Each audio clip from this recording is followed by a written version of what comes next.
রাসূলুল্লাহ সাল্লাল্লাহু আলাইহি ওয়াসাল্লামকে হাবিব প্রশ্ন করলেন যে হুজুর, সবচেয়ে গরিব নিঃস্ব অসহায় ব্যক্তিকে? প্রশ্নটা কি বলেন, সবাই বলেন। সবচেয়ে গরিব অসহায় ব্যক্তিকে? রাসূলুল্লাহ সাল্লাল্লাহু আলাইহি ওয়াসাল্লাম বলেন, সাহাবী, তুমি এমন একটা প্রশ্ন করলা যেই প্রশ্নটা প্রত্যেকটা মানুষের খুব ভালো করে শ্রবণ করা দরকার।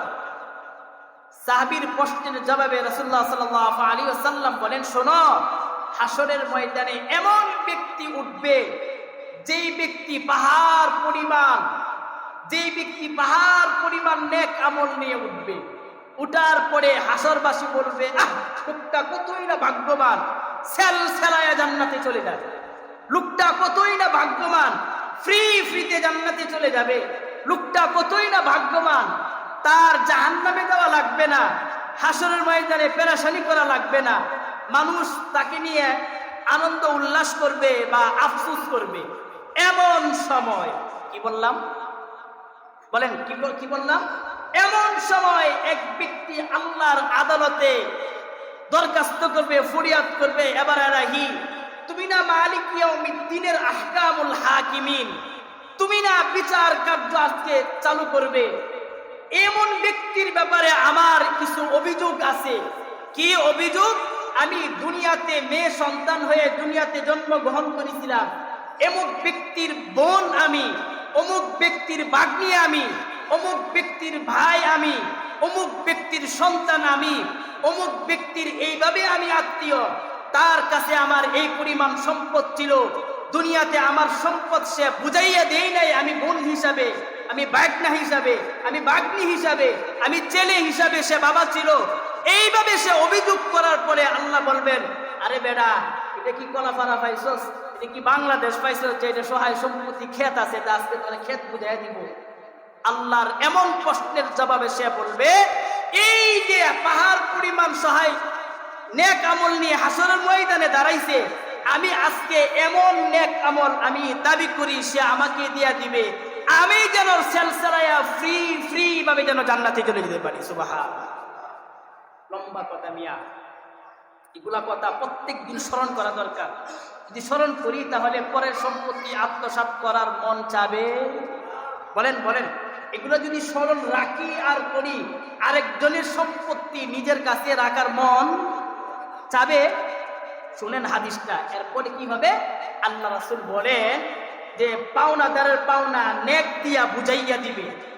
এরপরে যখন নেক নিতে নিতে পাহাড় পরিমাণ নেক যখন শেষ হয়ে যাবে, এরপরেও আরেক ব্যক্তি আসবে, আয়সা বলবে, আমার দোকান সে বাকি খাইতো, বাকি না দিয়া সে বকাঝকা করেছে, বাকি না দিয়া সে মরে গেছে, তার সন্তান আদায় করে নাই, তার ঋণ আদায় করে নাই, এখন আমি তার কাছে সহায় সম্পত্তি পাই, এই পরিমাণ পাওনা পাই, টাকা পাই, এই সেই পাই, আমাকে দিতে হবে, না হলে আমি আজকে সে জান্নাতে যাবে, আমি দিব না।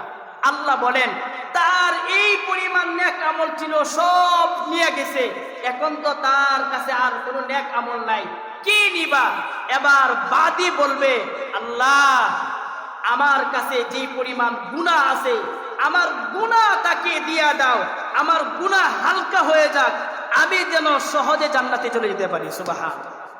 আল্লাহ রাসূল বলেন, সাহাবী শোনো, এমন ব্যক্তি সবচেয়ে বেশি গরীব। সুবহানাল্লাহ, সুবহানাল্লাহ। কত বড় আশ্চর্যের কথা, কত বড় ভয়ানক কথা। আপনি 20 বার হজ করছেন, 40 বার হজ করছেন, 20 বার হজ করা হাজি নাই? বলেন হাজি নাই? হজ করতে করতে মারা গেল, কয়েকবার হজ করছে, উমরা করছে, হিসাব নাই। কি পরিমাণ লক্ষ লক্ষ টাকা দান খায়রাত মসজিদ মাদ্রাসা জনকল্যাণে করছি, হিসাব নাই। কি পরিমাণ যে করছি এই সমস্ত হজ করার কারণে। তুমি তো মিয়া হজ করছো টাকা পয়সা খরচ করে, তুমি তো মিয়া হজ করছো বিভিন্ন বা দান খায়রাত করছো এই পরিমাণ অজস্র গ্রাম ঝরানো টাকা দিয়া। তুমি যে নেক আমল করছো, চোখ বন্ধ করে হিসাব করে দেখো, এই সমস্ত নেক আমলের মালিক তুমি না, তোমার বোন ভাগ্নি বা রেখে যাওয়া ওয়ারিসগণ। বলেন রেখে যাওয়া। এই যে জুমার নামাজ আদায় করতেছি, নেক আমল হবে না? সব হবে না? কিন্তু হাসরের ময়দানে তুমি যদি কারো সম্পত্তি যদি মেরে যাও, এমন জুমার নামাজের সওয়াব এই ব্যক্তি নিয়ে যাবে। আল্লাহ রাসূল বলেন, এর চেয়ে গরিব মানুষ, এর চেয়ে অসহায় মানুষ হাসরের ময়দানে আর হবে না। এই জন্য মুহতারাম হাজিরিন, এগুলা কথা, এগুলা ওয়াজ করলে শ্রোতাদের পক্ষ থেকে বাহবা শোনা যায় না।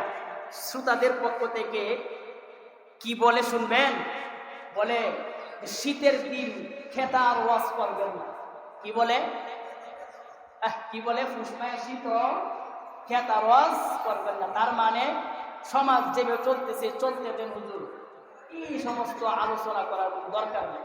এই জন্য আমি আপনাদেরকে যেটা বলবো, মানুষ মৃত্যুবরণ করলে 4টা কাজ করবেন। বলো মেরে নিয়ে দাওয়াত খাওয়ানোর চিন্তা ফিকির করবেন না, এলাকার মাতব্বর নিয়ে দাওয়াত খাওয়ানোর চিন্তা ফিকির করবেন না।